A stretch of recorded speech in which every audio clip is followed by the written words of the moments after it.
Welcome to me నేస్తం. Upcoming రివ్యూలోకి వెళ్ళిపోదాం. చామంతి లా చదువుతూ ఉంటుంది కదా. ఫైనల్ ఎగ్జామ్స్ కోసం కాలేజీ యాజమాన్యం ఆన్లైన్లో హాల్ టికెట్ డౌన్లోడ్ చేసుకోమని అందరికీ మెయిల్ ఇవ్వడంతో ఇటువైపు రోజా, నిషా ఇద్దరు కుట్ర చేస్తారు. ఆ చామంతి లా పరీక్ష రాయకూడదు, అది ఇంట్లోనే పనిదానిలా ఉండిపోవాలని చెప్పి ఇంటి మొత్తం నెట్ కట్ చేయడంతో చామంతి ప్రేమ్ బాధపడుతూ ఉంటారు. బాబు, ఇంకొక అరగంటలో హాల్ టికెట్స్ అనేవి టైం అయిపోతుంది, నేను లాయర్ కాలేనా అని చెప్పి బాధపడుతూ ఉంటే ఇంతలో రోబో చిట్టి వస్తుంది.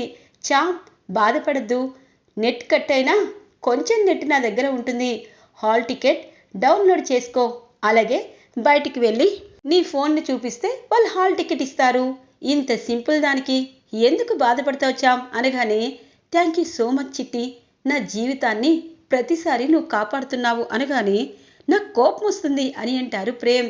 ప్రేమ్ బాబు, అదేం కాదు, ఇద్దరు నా జీవితాన్ని కాపాడుతున్నారు అని అంటూ ఉంటుంది. ఇది ఇలా ఉండగా మార్నింగ్ అవుతుంది.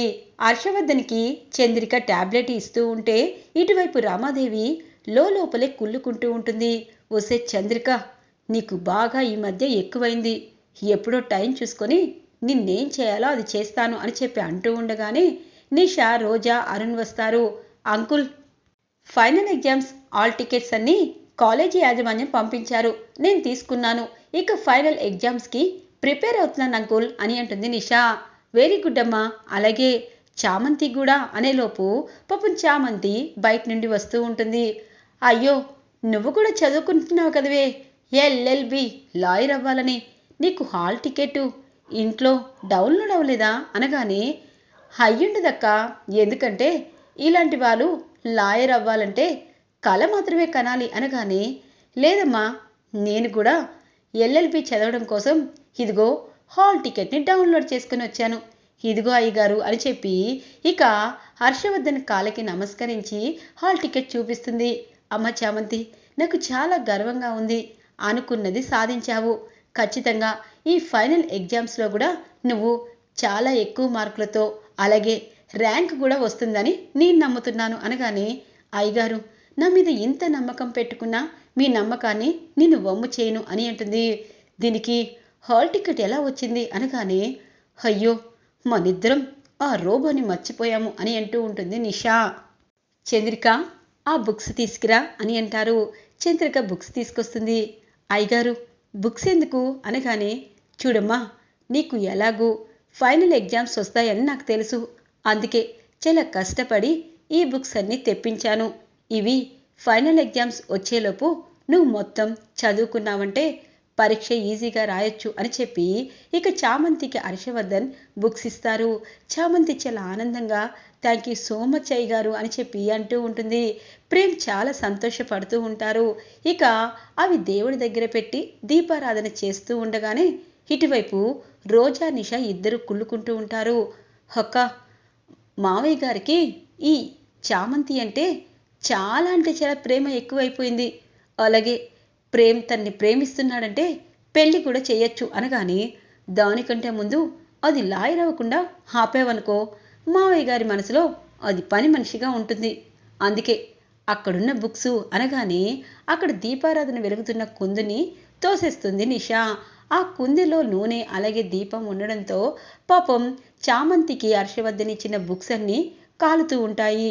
ఇటువైపు రామాదేవి, ఏంటే కాఫీ తీసుకురామంటే ఇంత లేటా, అయినా చదువుకొని ఏం ముద్రిస్తావు, మళ్ళీ పని చేయాలి కదా, ఇప్పుడు నువ్వు లాయర్ అయిపోవాలా అనగానే, అమ్మగారు అలా అనద్దు, ఏ మనిషికైనా ఒక గుర్తింపు అనేది ఉండాలి, దేవుడు నేను కూడా బాగా చదువుకొని గొప్ప లాయర్ అవ్వాలని నా కోరిక, ఆ కోరిక నెరవేరుతుందమ్మా అనగానే, ఓ, నువ్వు లాయర్ అవ్వాలని కలగంటున్నావా, సర్లే పో అని అంటుంది. ఇక చామంతి అక్కడి నుండి వెళ్ళేసరికి ఇక పూజ రూమ్లో ఏదో వాసన వస్తూ ఉంటే పరుగు పరుగున వస్తుంది. ఇక తనకిచ్చిన బుక్స్ అన్నీ కాలిపోతూ ఉంటాయి. ఇటు రోజా, నిషా ఇద్దరు అక్కడి నుండి నవ్వుకుంటూ వెళ్ళిపోతారు. ఇక పరుగు పరుగున పాపం ఆ బుక్స్ అన్నీ తీసేలోపు మసే మిగులుతుంది. ఇంతలో పాపం ప్రేమొచ్చి, ఏమైంది చామ్ అనగానే, ఇదిగో బుక్స్ కాలిపోయాయి బాబుగారు అని చెప్పి బాధపడుతూ ఉంటుంది. చామ్, బాధపడద్దు, ఆ బుక్స్ నాన్న చాలా కష్టపడి తెప్పించారు. ఇప్పుడు అవి ఆన్లైన్లో కానీ ఎక్కడా కూడా దొరకవు. ఎగ్జామ్స్కి ఇంకా వారం రోజులే టైం ఉంది కాబట్టి ఎక్కడ ఉంటాయో తెలీదు. ఆల్రెడీ లా ఎగ్జామ్స్ అంటే ప్రతి సంవత్సరం అక్కడున్న క్వశ్చన్ పేపర్ మారిపోతూ ఉంటుంది. ఇప్పుడు పాత బుక్స్ కూడా ఉపయోగపడవు అని చెప్పి పాపం ప్రేమ్ బాధపడుతూ ఉంటారు. బాబు, ఈ దరిద్రరాలికి లాయర్ అయ్యే యోగం లేదు అని చెప్పి అంటూ ఉంటుంది. కరెక్ట్గా చెప్పావే అని అంటుంది రమాదేవి.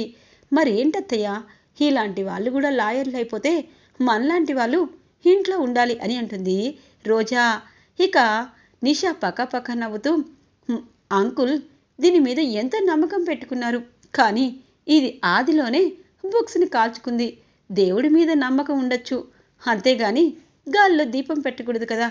అక్క, నేను ఖచ్చితంగా కాలేజీ టాపర్ అవుతాను, గొప్ప లాయర్ని అవుతాను. ఇలాంటి పని వాళ్ళు ఎప్పుడూ నా కాళ్ళ కింద అని చెప్పి అంటూ ఉంటుంది. ఇక రమాదేవి, పదండి పదండి, ఈరోజు చికెన్ బిర్యానీ చెయ్యాలి అని చెప్పి వెళ్ళిపోతుంది. ఇక చామంతి బాధపడుతూ ఉంటే ఇక హర్షవర్ధన్, చంద్రిక బయటేదో జరుగుతున్నట్టుంది, ఏమైంది అక్కడ పూజ గదిలో అనగానే ఇక చంద్రిక చామంతి దగ్గరికి వస్తుంది. అత్త అని కౌగిలించుకుని ఏడుస్తూ ఉంటే ఇక హర్షవర్ధన్కి అర్థమవుతుంది. అమ్మ చామంతి, చామంతి ఎందుకమ్మా బాధపడతావు? పోనీలే, ఆ బుక్స్ కంటే నీ తల చాలా పదునైంది, నువ్వు చాలా బాగా చదువుతావని ప్రిన్సిపల్ అన్నారు. ఆ రోజు నీ తరపు ఎగ్జామ్ కూడా నేను రాశాను. అలాంటి నువ్వు బాధపడి ఏడుస్తున్నావా? లాయర్ అవనని అనుకుంటున్నావా? ప్రేమ్, చామంతికి నువ్వైనా చెప్పాలి కదా అనగానే, అవును నాన్నగారు, నేను చెప్పాలి కానీ అనగానే, చూడమ్మా, వాడు ఆల్రెడీ గొప్ప లాయర్ అయిపోయాడు. వాడు నిన్ను అన్ని విధాలుగా చదివిస్తాడు. చూడు, వారం రోజులు చామంతిని కంటికి రెప్పలా చూసుకుంటూ తను ఎలా చదవాలి, ఏ టైంకి చదవాలి, ఎప్పుడు భోజనం తినాలి, ఎప్పుడు తను మళ్ళీ చదువుకోవాలి, అవన్నీ ప్రేమ్ చూసుకుంటాడు. నువ్వు పడుకున్నా నీ చెవులు పిండి చదివిస్తాడు. నీకు భయం అక్కర్లేదు అనగానే, బాబు అది కాదు అనేలోపు, చామ్ నువ్వు రా, నీ బాధ్యత నాన్న నాకు అప్పగించారు, మరి అలాంటప్పుడు ఆ బాధ్యత నెరవేర్చాలి కదా అని చెప్పి చామంతి చేయి పట్టుకొని ప్రేమ్ స్వతంత్రంగా తీసుకువెళ్తూ ఉంటారు. ఇటు చంద్రిక చాలా హ్యాపీగా ఫీల్ అవుతుంది. ఇదేంటి అంకుల్, దాన్ని ప్రేమ్ చదివించడం ఏంటి అనగానే, అమ్మ నిషా, ప్రేమ్ ఎవరు? మీ క్లాస్ సార్ కదా, లెక్చరర్ కదా. ఒక విద్యార్థికి బుక్స్ లేనప్పుడు తనకి గైడెన్స్ ఇవ్వడం ఒక లెక్చరర్ పని. అదే పని చేస్తారు. నువ్వు ఎక్కువగా ఆలోచించి నీ మైండ్ని ఎక్కడో పెట్టుకోవద్దు. నువ్వు కూడా లాయర్ అవుతున్నావు కదా, చదువుకోయి వెళ్ళి అని అంటారు. ఛ అని చెప్పి వెళ్ళిపోతుంది. ఇటువైపు నిషా, ఇక చామ్, నిన్ను ఈ రోజు నుండి నేను చదివించాలి. నువ్వు పొద్దునే చక్కగా భోజనం తిని నా దగ్గరికి రావాలి అనగానే, బాబు నన్ను చదివించాలనుకుంటున్నారా లేకపోతే వేరే ఉద్దేశం ఉందా అనగానే, చామ్, ముందు చదువు, తర్వాత వేరే ఉద్దేశం. ముందు అసలు ఎగ్జామ్ ఎలా రాయాలి, ఎక్కువ మార్క్స్ వచ్చేటట్టు మనం ఏ ప్రశ్నలకి ఆన్సర్ చేయాలి, అలాగే ఫస్ట్ ఏ క్వశ్చన్ రాయాలి, కష్టమైన ప్రశ్నలు ఫస్ట్ మొదలు పెడితే ఇక టైం ఉండకుండా ఇక మనకి వచ్చింది కూడా రాయకుండా ఉండిపోతాం కదా. అలా కొన్ని అన్నీ నీకు చెప్తాను. ఐడియాస్ ప్రకారం లా ఎగ్జామ్స్ పర్ఫెక్ట్గా నువ్వు రాసి అలాగే కాలేజీ టాపర్ అయిపోవాలి. ఈ ప్రేమ్ చేసేది అదే అనగానే, థ్యాంక్ యూ సో మచ్ బాబు అని చెప్పి అంటూ ఉంటుంది చామంతి. ఇక రమాదేవి తన గదిలో సీరియస్గా ఆలోచిస్తూ ఉంటుంది. ఈ చామంతి లాయర్ అయితే నా జీవితం పాతాళానికి పడిపోతుంది. ఎందుకంటే రామచంద్రకి మొత్తం చరిత్రంతా తెలుసు. రామచంద్రే బయటికి వస్తే నా ఉనికి ఎక్కడుంటుందో నాకు తెలీదు. అలాగే చంద్రిక భర్త హర్ష అని అందరికీ అర్థమవుతుంది. నేనే ఇంటి పనిదాన్యని అర్థమైపోతుంది. ఇప్పుడు ఎలా? అది లాయర్ అవ్వకూడదు అని చెప్పి అంటూ ఉండగానే ఇంతలో రోజా నిషా వస్తారు. చి, మీ ఇద్దరికి ఎన్నిసార్లు చెప్పినా మీకు అర్థం కాదు అని అంటుంది. ఏమైందత్తయ్య, మేమేం చేశాము అని అంటుంది. చేయడం కాదు, అది పనిదైనా చక్కగా ప్రేమ్కి తన్ని అప్పగించాడు. నువ్వు ప్రేమ్ని ప్రేమించాను, పెళ్లి చేసుకుంటాను, ప్రెగ్నెంట్ తెచ్చుకున్నాను అన్నావు, కనీసం ప్రేమ్కి దగ్గరయ్యావా అని అంటుంది. అంటే ప్రేమ్ నన్ను చూస్తేనే దూరంగా వెళ్తున్నారంటీ అని అంటుంది. ఇక రోజా అంటుంది, దూరంగా వెళ్ళడం ఏంటి, నీ ప్రెగ్నెంట్కి కారణం ప్రేమే కదా అని అంటుంది. నా ముఖం, ఆ ప్రేమ్ అంటే నాకు ఇష్టం, వాడికి ఆ చామంతి అంటే ఇష్టం. ఆంటీ మీరే ఏదో ఒకటి చేయండి, ప్రేమ్ నాకు గైడెన్స్ ఇచ్చేలా చేయండి అని అంటుంది. ఆ బుక్స్ కాల్చే ఆలోచన ఎవరిచ్చారు అనగానే, నేనే ఆంటీ అనగానే, ఇప్పుడు అర్థమైందా, ఆ బుక్స్ ఉంటే చామంతి తన గదిలో హ్యాపీగా చదువుకునేది. ఎలాగూ అది లాయర్ అవ్వాలని అందరూ అనుకుంటున్నారు కాబట్టి ఇప్పుడు ప్రేమ్కి దగ్గర అవుతుంది. అది ఎంత దూరం పెట్టాలనుకున్నా వాళ్ళిద్దరినీ ఒకటయ్యేలా చేస్తుంది. నీ పరిస్థితి ఏంటో నాకు అర్థం కావట్లేదు నిషా అని అంటుంది. ఆంటీ వాళ్ళిద్దరి గురించి నేను సీరియస్గా తీసుకుంటాను. ఇద్దరూ ఒకరికి ఒకరు దగ్గరయ్యారంటే మా డాడీకి చెప్తాను, అలాగే హర్షవర్ధన్ అంకుల్కి కూడా చెప్తాను. మీరేమీ వరి అవ్వద్దు, అది లాయర్ అవ్వదు అని నిషా వెళ్ళిపోతుంది. ఇక అత్తయ్య, మావయ్యకి హెల్త్ బాగాలేదు, మీకు ఒక విషయం అడుగుతాను. మీరు బాగానే ఉన్నారు, కానీ ఆ చంద్రికే గుళ్ళు పట్టుకొని అలాగే మావయ్యకి వేల ప్రకారం పథ్యం వంటలు అంటే ఉప్పులు కారాలు వేయనివి వండుతూ ఎంత జాగ్రత్తగా చూసుకుంటుంది ఏంటత్తయ్యా, నాకు అర్థం కావట్లేదు. భార్యగా మీరు చేయవలసింది ఆ చంద్రిక చేస్తుందేంటి అనగానే ఒక్కసారిగా రామాదేవి షాక్ అయిపోతుంది. రోజా ఏం మాట్లాడుతున్నావు అనగానే, అత్తయ్య నేను అడుగుతున్నాను కానీ మీకు అనిపించటం లేదా, ఆ చంద్రిక మావయ్య గారితో చాలా క్లోజ్గా మూవ్ అవుతుంది. తనకి ఏదైనా అంటే ఖచ్చితంగా మనల్ని చంపేస్తుందేమో, మీరు కూడా సైలెంట్గా అయిపోతున్నారు. అసలు మావయ్య గారి విషయంలో తనెందుకు అంతగా తీసుకుంటుంది, తనకి మావయ్య గారంటే అంత ప్రేమ ఏంటి అనగానే రోజా చెంప పగిలిపోతుంది. చంద్రిక అలాంటిది కాదు. చంద్రిక అరుణ్ని ప్రేమ్ని తన సొంత పిల్లల్లా పెంచడం నాకు తెలుసు, అలాగే ఈ ఇంటి ఉప్పు తినింది కాబట్టి అలా ఉందిలే, నువ్వు వెళ్ళు అని అంటుంది. ఇక రోజా అనుకుంటుంది, ఏదో ఉంది చంద్రికకి అలాగే మావయ్య గారికి, ఆ లింక్ ఏంటి అన్నది ఈరోజు రాత్రికే తెలుసుకుంటాను అని అనుకుంటుంది రోజా. ఇది ఇలా ఉండగా ప్రేమిక చామంతిని చాలా సిన్సియర్గా చదివిస్తూ ఉంటారు. అర్ధరాత్రి అవుతుంది. ఇటువైపు చంద్రిక తన రూమ్లో ఉండదు. రోజాకి డౌట్ వస్తుంది. ఇప్పుడు చంద్రిక ఎక్కడుంది అని చెప్పి హర్షవర్ధన్ రూమ్లో దాక్కుంటుంది రోజా. ఇంతలో ఇటువైపు చంద్రిక వస్తుంది. చంద్రిక ఇక హర్షవర్ధన్ లేపి టాబ్లెట్ ఇచ్చి ఇక తన కాళ్ళు నొక్కుతూ తలని పట్టుకుంటూ బాధపడుతూ ఉంటుంది. చంద్రిక ఎందుకు ఇంతగా భయపడుతున్నావు, దేవుడు ఎవరి ప్రాణం ఎక్కడి దాకా ఉండాలో, ఎవరి ఆయుష్ ఎంతవరకు ఉంటుందో అన్నది దేవుడు ఎప్పుడో రాస్తాడు. కానీ మనుషులు ఉన్నంతకాలం సాటి మనిషికి అన్యాయం చేస్తూ ఉంటారు. నీకు నేను చాలా అన్యాయం చేశాను.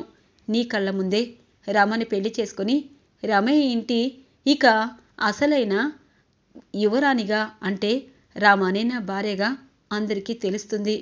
నువ్వు పని మనిషిగానే మిగిలిపోయావు. అయినా నేనంటే నీకెందుకంత ప్రేమ అని అంటారు. చూడండి, ఒక్కొక్కసారి అనుకోని విధంగా కొన్ని తప్పు జరుగుతూ ఉంటుంది. ఆ తప్పుల్ని మనం సరిదిద్దుకోలేము. అందుకే ఈ ఇంటి పని మనిషిగా అయినా మీ భార్యగా అయినా ఉండిపోవాలనుకుంటున్నాను. నాకు హోదా వద్దు, ఆస్తి వద్దు అనగానే ఇక రోజా ఫీజు ఎగిరిపోతుంది. అంటే ఈ చంద్రిక మామయ్య గారి భార్య, అబ్బా నేను అసలు నిజాన్ని తెలిసేసుకున్నాను. ఇప్పుడు చెప్తాను మామయ్య గారు, మీరు ఇంత పతితి కబుర్లు చెప్తారు, కానీ ఎవరు అసలైన భార్య ఎవరి కొసల భార్య తెలీదు. పైగా మీరు చెప్పే నీతులు మేము వినాలా, రేపటి నుండి ఈ రోజా ఆట మొదలవుతుంది అని అనుకుంటుంది. చూడు చంద్రిక, ఒకటి మాత్రం నిజం, మనం ఉన్నంతకాలం ఎదుటి వాళ్ళకి ఉపయోగపడేటట్టు ఉండాలి. ఆ 51% ఆస్తిని నీ పేరు మీద ఎందుకు రాశానో తెలుసా? ఒకవేళ జరగకూడదు ఏదైనా జరిగితే ఆ ఆస్తి విషయంలో నీ కాళ్ళ దగ్గరికి ఎవరైనా రావాలి అని చెప్పి అంటూ ఉంటారు. అమ్మ మావయ్య, అమ్మో చంద్రికంటే నీకు చాలా ప్రేమ ఉంది. ఇప్పుడు ఆస్తంతా ఆవిడ దగ్గరుంది. ఇప్పుడు రమామ్మ కూడా జీరోనే. ఏం చేయాలి? అసలు నిజం బయట పెడితే ఆస్తి చంద్రికదవుతుంది, అలాగే చంద్రికకి ఇష్టమైన ఆ ప్రేమకి రాసేస్తుంది. ఇప్పుడు ఈ నిజాన్ని నేనే దాచుకోవాలా అని చెప్పి రోజా అనుకుంటూ ఉంటుంది. ఇక తెల్లవారగానే ఎగ్జామ్ అనేది మొదలవడానికి ఇక అటువైపు క్లాసెస్ చూపిస్తారు. ఇటు చామంతి అలాగే నిషా ఇద్దరు కలిసి ఎగ్జామ్ రాయడానికి కోసం బయలుదేరుతూ ఉంటారు. ఈరోజు రివ్యూ ఇలా ఇంట్రెస్టింగ్గా ఎండ్ అవుతుంది ఫ్రెండ్స్. రాబోయే రివ్యూ కోసం మా ఛానల్ని సబ్స్క్రైబ్ చేసుకోండి. Thanks for watching friends.